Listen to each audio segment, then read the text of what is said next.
Let me move on to another debate that's been very controversial for you. And this is, you got in trouble for refusing to call trans men and women by their preferred personal pronouns.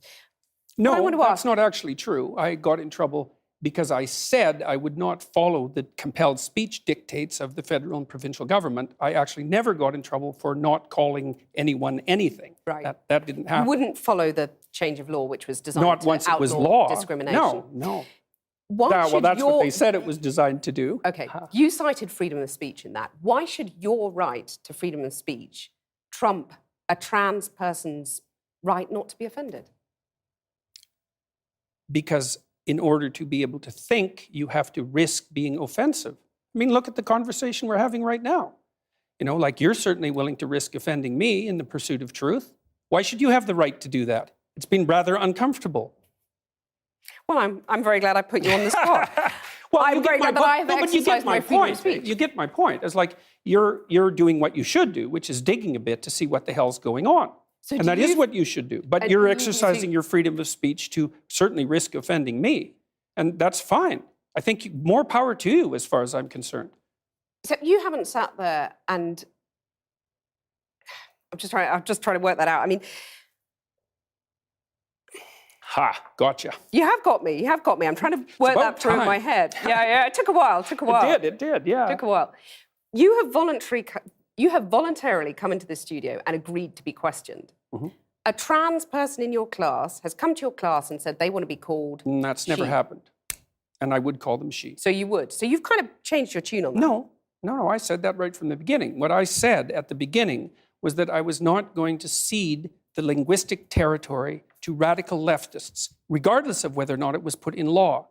That's what I said. And then the people who came after me said, oh, you must be transphobic and you'd mistreat a student in your class. It's like, I never mistreated a student in my class. I'm not transphobic, and that isn't what I said. Well, except you've also called trans campaigners authoritarian, haven't you? I mean, isn't that grossly... Well, only in the broader context of my claims that radical leftist ideologues are authoritarian, which they are. You're saying someone who's trying to work out their gender identity, who may well have struggled with that, had quite a tough time over the years. With it, yeah. You're comparing them with, you know, Chairman Mao, who saw the deaths of millions of people. Well, even if the activists, you know, they're trans people too. They have a right to say these things. Yeah, but they don't have a right to speak for their whole community. To compare them to Chairman Mao or, you know, Pinochet, Augusto Pinochet. I mean, you know, this is grossly insensitive. I didn't compare them to Pinochet. Well, I did compare them to He was an authoritarian. He's a right-winger, though. I was comparing them to the left-wing totalitarians. Okay. And I do believe they are left-wing totalitarians. Under Mao, millions of people died. Right. I mean, there's no comparison between Mao and a trans activist, is there? Why not? Because trans activists aren't killing millions of people? The philosophy that's guiding their utterances is the same philosophy. The consequences are... Not yet.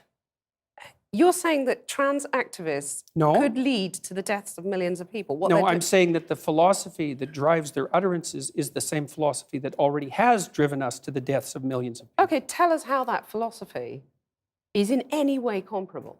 Sure, that's no problem. The first thing is that the philosophy presumes that group identity is paramount. That's the fundamental philosophy that drove the Soviet Union and Maoist China.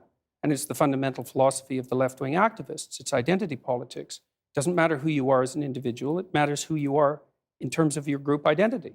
You're just saying these things, though, to provoke, aren't you? I mean, you are a provocateur. I never say anything. You're like anything. the alt-right that you hate to be compared to. You want to stir things up. I'm only a provocateur insofar as when I say what I believe to be true, it's provocative. I don't provoke. Maybe for humor, you don't set out now and then. I'm not interested in provoking. But what about the thing about, you know, fighting and the lobster? Tell us about the lobster.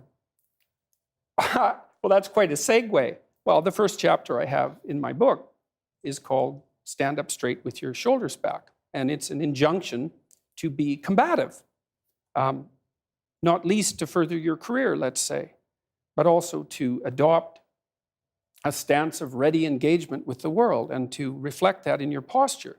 And the reason that I write about lobsters is because there's this idea that hierarchical structures are a sociological construct of the Western patriarchy.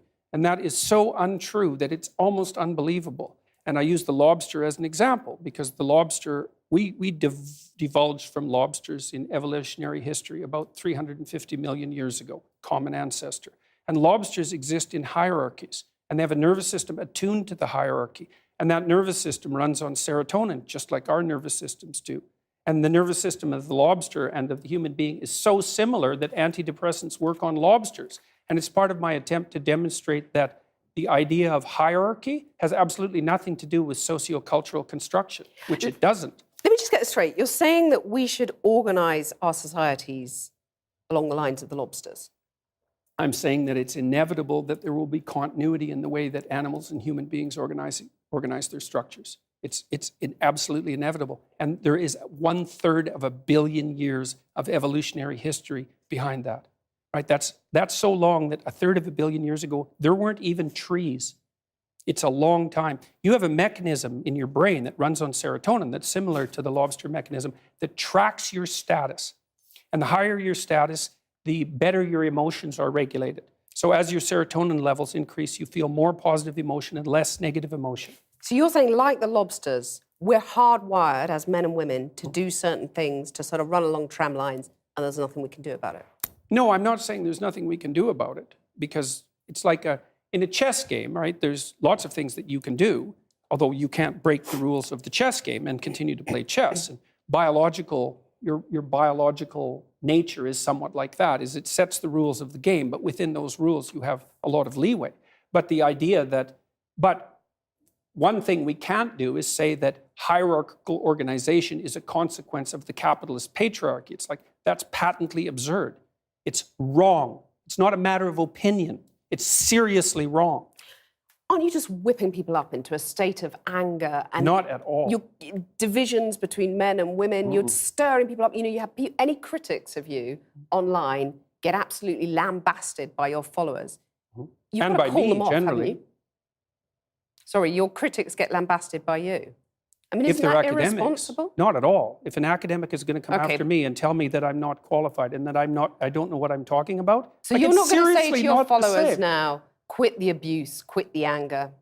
Well, we'd need some substantial examples of the abuse and the anger before I could detail that question. There's a lot of it out there. Let's take a more general perspective on that. So I've had 25,000 letters since June, something like that, from people who told me that I've brought them back from the brink of destruction. And so I'm perfectly willing to put that up against the rather vague accusations that my followers are making the lives of people that I've targeted miserable. Jordan Peterson, thank you. My pleasure. Nice talking with you.